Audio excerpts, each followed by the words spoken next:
Urakoze kuduhitamo. Hano ni ku muyoboro mugari w'Ikosora Media TV ikaze. Nge tugiye kubana mu iki kiganiro banyita Mesha Mushinzimana. Mbese aba bantu nawe ujya ubabona kuri Instagram, kuri TikTok, YouTube n'ahandi hantu hagiye hatandukana. Ni ibintu bigenda bivugwa ko ari abakunzi, ababesto, inshuti n'ibintu bigiye bitandukanye. Abangaba tugiye gusobanurira kimwe ku kindi ukuntu bafasha, ukuntu bafashanya, ukuntu bagenda babana, ukuntu bameranye, ukuntu bakundana, revo bariho n'urwego bafatamo gukundana nuko babihuza n'ama business bakora. Mbese urukundo rwabo ruba rushingiye kuri business, kuzamurana n'ibindi bintu bigiye bitandukanye bivuga ko ari agatwiko. Umwe yisunga undi kugira ngo agire icyo ageraho mu myidagaduro no mu industry nyarwanda. Hano murabibona neza cyane aba ni abantu bagenda babikora kugira ngo bazamure amazina yabo ndetse bazamure n'urwego rwabo. Gutya bavuga ko bakundana, nibyo ntago baba bibeshi cyane, baba bakundana ariko ku ntego zigiye zinyuranye. Umwe azanzamura, nzamuzamukiraho, ni umusitari, ni ibintu nk'ibyo bigenda banyuramo. Gutyo tugiye kukunyura muri make byinshi bigiye binyuranye kuri abantu bita abasitari bakundana, bakabinyuza kuri social media, babikora muri business zabo, mu nyungu zabo bwite, ariko banagaragaza urukundo rwabo. Mbese bibungura iki, bibahombya iki, biteza iyihe magarara iyo batandukanye, bigenda gute? Gutya nge tugiye kubana banyitsa Mesha Mushinzimana. Gutya tugiye guhera hano kuri uyu mugabo, munyihanganire cyane, nabihisemo mbizi kandi mbishaka, ntago ari umusore, ni umugabo. Ako nkuko nabibabwiye, tugiye kureba abantu bakundana, abantu ba besto, abantu b'abasheri bo kuri social media biteje imbere ku buryo bugaragara, babikuyemo akantu. Mbese bigenda gute? Mumfashe duhere kuri uyu musore wa mbere. Ni umugabo, ni umusore bita Buryohe. Ajya kunkunda ni mwari muhari, ajya kumbera umugabo ni mwari muhari. Buryohe ni umugabo, ni umupapa ufite abana batatu, ufite n'umumama ukuze cyane. Bo bararebye babona iyi mihanda nta kindi kintu bakora, kuko si bashobora kuba abahanzi, abaririmbyi, abacuranzi n'ibindi bintu bigiye bitandukanye, cyangwa se ngo banahitemo bakore iyindi business inyuranye yo kuri social media, harimo nko gucuruza filime, kuzikina n'ibindi bintu bigiye bitandukanye. Bo bararebye basanga mu rukundo rwabo n'ibindi bintu bigiye binyuranye ko bashobora kwihangira business binyuze muri gusesengura, gusobanura ibijyanye n'iby'urugo n'ibyerekereye akabariro mw'iyo business yabo. Barafatanya, barakundana. Buryohe n'umugore we ni umugore n'umugabo bakuru kandi bashima Imana. Baravuze ko batashobora gukora ikindi kintu icyo ari cyo cyose usibye kano kazi bakora kuri YouTube, gusobanurira abantu ibijyanye n'urugo rwabo n'ukuntu watera akabariro. Namwe murabazi cyane, ni aba businessman, ni abantu bitunze, ni abantu byakuje cyane, bibakuye ahantu habi cyane, bavuye mu bukene bukabije, bifatanya ko mu rukundo rwabo bagomba gusobanurira abo bantu. Baraza kuri YouTube, ni umugore n'umugabo, bakabibereka neza. Natwe imbaga nyinshi tudahwemye tukabakurikira, nta gusigaza amaguru inyuma, tukaza dusasanura ibyo basize. Murakoze cyane. Iyo yari couple ya D, niyo twari twanditseho, niyo duhereyeho. Gute wambaza kuki twahereye kuri couple ya D? Icyo ndi buhindure kugira ngo y'ubutaha izaze imeze neza. Iyi vlog narindi kumwe na my girlfriend.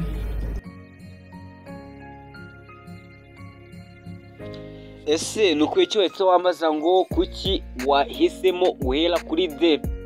Hano ntibyoroshe cyane. General Benda na Jojo bari mu ntambara, bari mu rugamba rutoroshe rwo gutandukana no gusubirana. Rimwe urumva ngo batandukanye, ikindi gihe ukumva ngo basubiranye. Ni ibintu bitoroshe namba kubashira ku myanya y'ababesto cyangwa abantu bakundana, biragoye cyane, kuko n'ubu ngubu bari mu nduru, mu rusaku, bari gusakuza cyane ko bishobora kuba batandukanye, ariko ni amayeri cyangwa amayanga yo kuvuga ko bashobora kuba bari gutwikira General Benda ku kazi yinjiyemo k'ubudije. Gutyo ntibivuga ko bavuga ko yatandukanye kugira ngo General Benda atwike abone akazi. Abandi bati oya, bashobora kuba batandukanye, ariko reka twirengagize ayo matiku yose, twe twisasanurire ibyo twitwara bateguriye no gusobanura. General Benda na Jojo batangiye gukundana ahasaga mu mwaka wa 2023 urimo kurangira. Gutyo Jojo yari umubyinnyi na General Benda ari umubyinnyi akora n'akandi kazi gasanzwe karimo ubu DJ n'ibindi bintu byose bitandukanye. General Benda niwe wari ufite izina rinini cyane gusumba irya Jojo. Gutyo bivuga ko Jojo akurikira General Benda kugira ngo ajye amuha pass, ajye amurangira ibiraka bishoboka cyane kugira ngo bajye bakorana batere imbere. General Benda nawe gutyo uwo muntu utari ufite umukunzi amusamira hejuru, aramufata, barakundana kugeza naho mwabonye byinshi General Benda yagendaga akorera Jojo, kumujyana mu ndege, kumujyana ahantu hagiye hatandukanye, guserukana, kubyina, ibintu byinshi bigiye bitandukana. Uyu mwari w'u Rwanda gutyo mwo mugenga w'urukundo utandukanye, General Benda nawe aramubwira ngo mwari wanjye komeza kuko natandukanye n'undi, komeza tubane. General Benda mu iminsi cyane niho yansuye ko yatandukanye na Jojo, abyandika ku rubuga rwa Instagram. Abantu babiteraho impaka cyane bavuga ko General Benda ashobora kuba yararuwe na Eric Semuhungu. Byose bivuga ko General Benda nawe akabihakana, akavuga ko atari we wamuraruye, bikari ibintu byizanye gutyo gusa kari bazo bafitanye, ni ibintu bigiye bicanganye cyane, ariko mu byumvikana ko General Benda na Jojo bari bafite umubano ukomeye cyane ugaragaza ko bashobora gukundana bagamije kwishimisha cyane, guteza imbere, kuzamura izina ry'umwe ku rundi. Bageze ku bintu byinshi bitandukanye, bakoze amahiti menshi cyane, bakundanye babona amahiti, niyo nyungu nyinshi cyane bakuyemo, abantu barabamenya gusumbya uko bari imbere. General Benda arigaragaza cyane, nawe siyatengwa nk'uko yari asanzwe abikora nk'uyu mwari gutyo.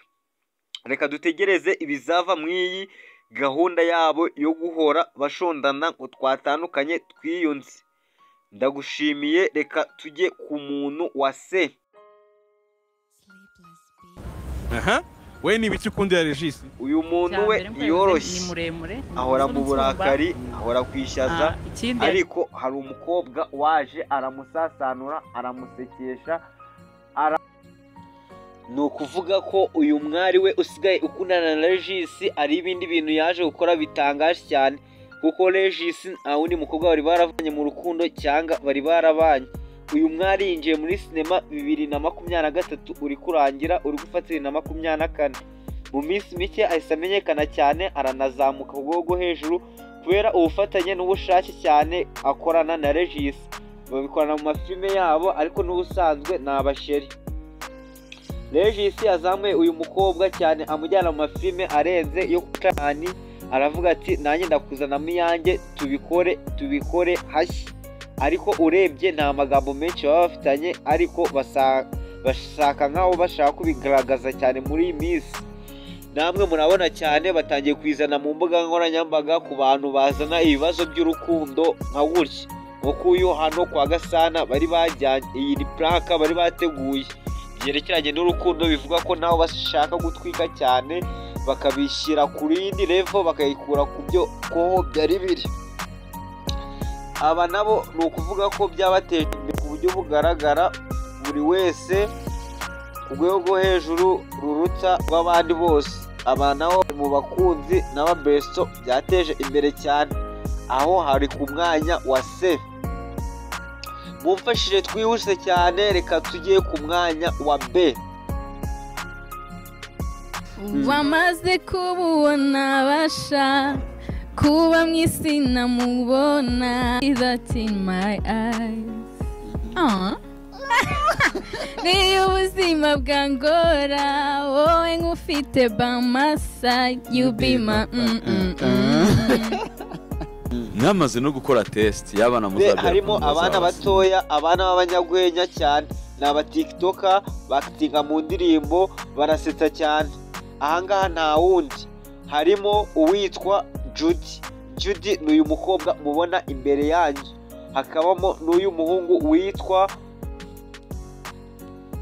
yitwa Kimenyi.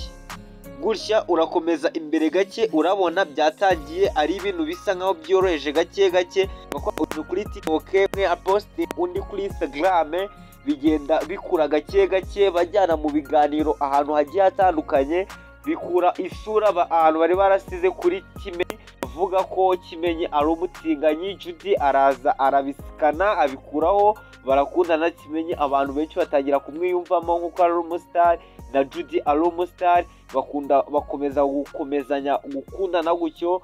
Bivuga ko umwe yazamuye undi muri ubwo bufatanye bwabo n'urukundo rwabo, bashyiraho akabago cyane, kugeza aho na n'ubu ngubu umwe ari gufasha undi bagakora amafilime manini cyane. Gutya ngaya amafilime bagezeho, bari gufitanye proje nini cyane, umwe abafasha undi, undi afasha undi. Aba nabo ni inyungu y'urukundo, ni inyungu y'agatwiko baba barakoreye hano ku mihanda, kuri umwe no kuri undi, ku basheri bagenda bahuza. Reka nisanze nkunda umuntu nazi, yeah, nisanze nkunda umuntu nazi, iyo nza kuririmba we. ese buriya nzaje wiriherore Musisuka akazi kawe si gusukazi MC hanyuma mu ijoro ry'ubukwe.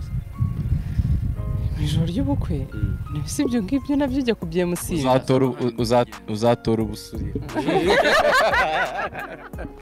MC aba hari twihute cyane tujye ku mwanya wa A. Ababo ni ibikonyozi, ni ibikoko, ni ibyamamare barenze cyane. Uyu nguyu Titi Brown ni uwa mbere mu babyinnyi hano mu gihugu cy'u Rwanda. Miss Nyambo ni umunyagwenya, ni umukomediye, ni umukinnyi wa filime hano mu Rwanda. Niwe mukobwa wa mbere usigaye uzi gukina filime cyane no kubihokora cyane. Nta kabuza, nta kubisiganira, kuko ari mu bakobwa biteje imbere cyane muri sinema, bafite amafilime menshi cyane bakinamo, amafilime yabo ndetse banashoramo imigabane. Gutya mbese ibi bintu bihuzwa ute? Titi Brown niwe winjiye muri game mbere, ariko asa nkaho asubiye inyuma ho gakeya. Miss Nyambo nawe yinjira muri game, araza abatangamo, afatisha izina rikomeye cyane. Aho Titi Brown yari yaragiye twese turahazi, ntabwo ari ngombwa kubisubiramo muri documentaire. Titi Brown yaragarutse asanga Nyambo yafatishije isoko. Gutyo Titi Brown ni Nyambo bari inshuti inyuma yaho bisanzwe, baraza bakomezanya kuba ababest. Ubwo muri make bari abakunzi ku giti cyabo. Gutyo bitangira kuvuga ko bakundana ala ababest. Nabo batangiye batuvuga ko ababest, ariko nabo bajya bavuga ko ari abasheri. Muri make nawe urebye mu ishusho ry'umuntu mukuru ni abasheri, kuko ibi ibyabo bigeze kure, bivuga ko abambere na fitasiyo batangiye kuzibona. Gutyo ntago bigeze bacika intege, umwe azamura undi. Titi Brown baramusindagiza cyane kugeza aho yarageze ku gasongero ko kuba umubyinnyi wa mbere mu gihugu. Gutyo ni urugendo rutoroshye cyane mu bintu bigiye bitandukanye, umwe akagenda afasha undi, bagenda bagera ku bintu byinshi cyane. Reka ngushimire wowe wahoze udukurikira hano ku Ikosola Media TV. Nge nabikubwiye banyita Mesha Mushinzimana niko nitwa. Reka tuzongere gukura mu kiganiro cy'ubutaha, tugenda dusesengura ibintu byagiye bisigwa n'abandi bacukumbuzi bagiye batandukanye. Giye kujya tubana hano, nabikubwiye ni Mesha Mushinzimana. Imana ibarinde.